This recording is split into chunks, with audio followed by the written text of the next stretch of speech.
Bonjour, ici Mathieu de Ludovox.fr, bienvenue dans ce Ludo Chrono. Aujourd'hui, je vais vous parler de Gloomhaven, Boutons et Bestioles, qui est un jeu pour un joueur ou joueuse de 10 ans et plus et des parties d'environ 20 minutes. Dans Gloomhaven, Boutons et Bestioles, eh bien, on va être dans une aventure condensée de Gloomhaven. On incarne l'un des aventuriers de Gloomhaven qui a été réduit format de poche. Et il va nous arriver tout un tas de péripéties. Si vous ne connaissez pas la gamme Gloomhaven, je vous invite à regarder les Ludo Chrono de Gloomhaven et ou Frosthaven qui vous donneront pas mal d'informations. Mais en attendant, ici, je vais vous parler de cette version condensée qui va vous plonger dans une aventure miniature. Vous êtes donc un aventurier, vous allez vivre des scénarios au rythme d'un paquet scénario qui va vous donner des objectifs divers et variés, et dans ce premier scénario, un accueil brutal, vous allez être accueilli par des gardes-bandits. Vous allez essayer de les éliminer, et pour ce faire, vous allez utiliser vos cartes compétences. Le personnage que vous incarnez provient d'un certain nombre de personnages, vous voyez qu'on a plus de figurines, et on va à chaque fois, à chaque campagne, avoir un scénario bien particulier pour notre personnage. D'ailleurs, vous allez pouvoir progresser en niveau au cours de la campagne.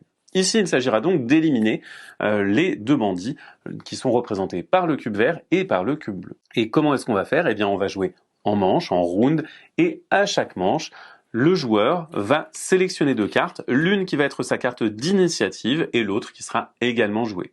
Plus votre initiative est basse, plus vous allez jouer tôt dans la manche. Et quant aux bandits, ils ont une initiative qui est soit de 30, soit de 50, soit de 70. Vous allez alors jeter le dé et en fonction de ce qu'ils ont obtenu, eh bien vous saurez s'ils ont 30, 50 ou 70 initiatives et également leur comportement. Par exemple, s'ils avaient fait le moins, eh bien ils auraient 30 d'initiatives, ils se déplaceraient de 2, feraient une attaque à 1 point de dégâts et ils auraient 1 point de bouclier supplémentaire. Or, là, on a obtenu le rond, donc on va faire simplement un déplacement à 1 et une attaque qui fait 2 points de dégâts. Cependant, ici, moi j'ai 15 points d'initiative, du coup je vais agir avant, je vais avoir la priorité sur les deux bandits. Je vais donc utiliser mes deux cartes. Lorsqu'on va jouer son tour, eh bien on va utiliser le haut d'une carte et le bas de l'autre carte. On peut bien entendu interchanger les cartes qu'on va utiliser. Et vous voyez qu'ici, on a des petites actions de base. À la place d'utiliser le bas d'une carte, on peut faire un mouvement de 2, et à la place de faire le haut d'une carte, on peut faire une attaque qui fait 2 points de dégâts. Ici, je vais choisir de faire un mouvement de 2 avec le bas de cette carte, 1 et 2. Je me retrouve au corps à corps avec le bandit numéro 1, le bandit vert, et donc je vais pouvoir l'attaquer grâce à cette carte qui va lui faire 3 points de dégâts et qui me donnera 1 point d'armure pour le restant du round.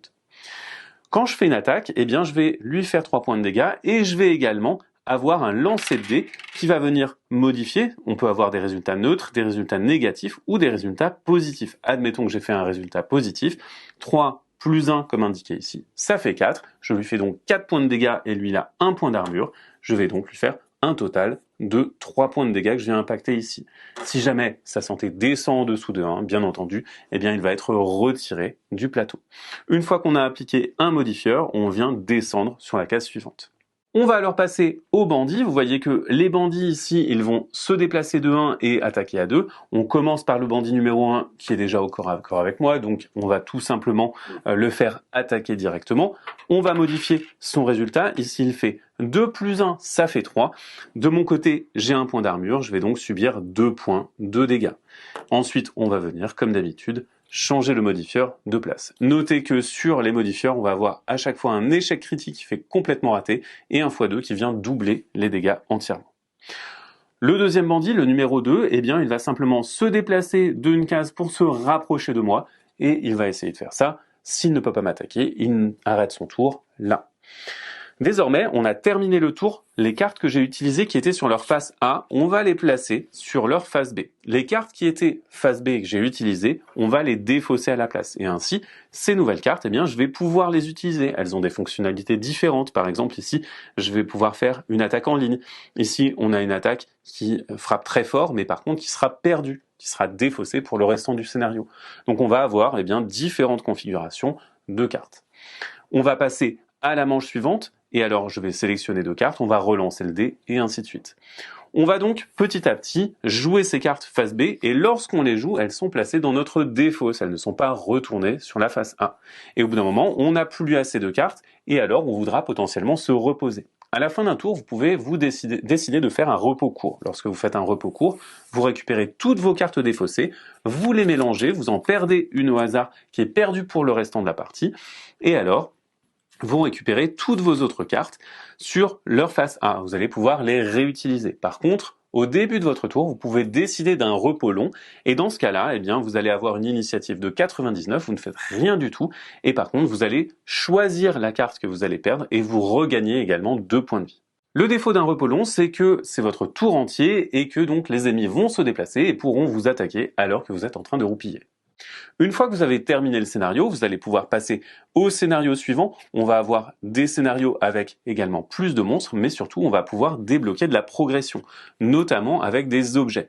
Ces objets, ils sont présents sur les cartes scénario. Vous voyez qu'on va devoir choisir l'un ou l'autre, et on a la possibilité d'utiliser ces objets et de les incliner comme ceci pour avoir un effet. À chaque fois que vous faites un repos long ou entre les scénarios, vous pouvez redresser vos objets et donc ainsi vous pourrez les réutiliser.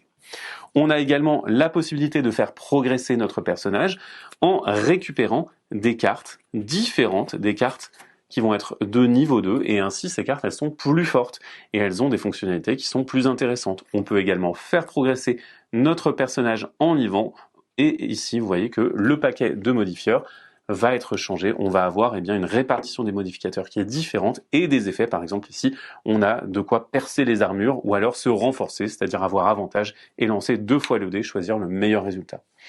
On va donc avoir une version condensée de Gloomhaven avec plein de personnages, plein d'ennemis qu'on va pouvoir avoir, différents scénarios. On a un total de 20 scénarios, sachant qu'il y a des scénarios qui sont spécifiques à certains personnages.